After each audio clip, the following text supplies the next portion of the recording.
The other thing that we think is interesting at the moment is Japan. The market has performed fairly well, but we think that most commentators don't understand that Japan isn't suffering necessarily from deflation.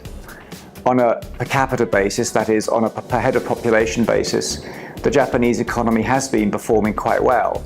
It's only because the working age population is shrinking that nominal GDP appears to be falling.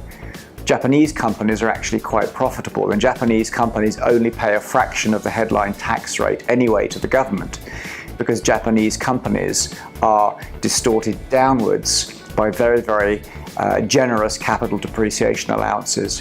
What this effectively means is that Japanese companies are quite attractive, particularly if they begin to see the point of increasing dividends to shareholders, and we've begun to emphasize those companies in Japan. We particularly like Hitachi High-Tech, which is effectively a subsidiary of Hitachi, the well-known maker of electronic equipment and audiovisual consumer goods.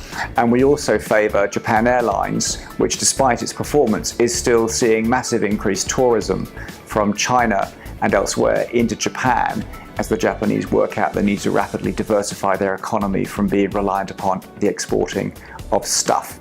So Japan is a market we find attractive, and we are overweight in Japan in the global equity portfolio to a considerable degree.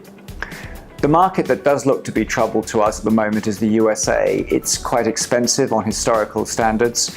We think that the Trump trade is probably been slightly overdone. There's no doubt that he's finding it difficult to get the passage of bills through Congress, the most recent of which is the failure to overturn Obamacare.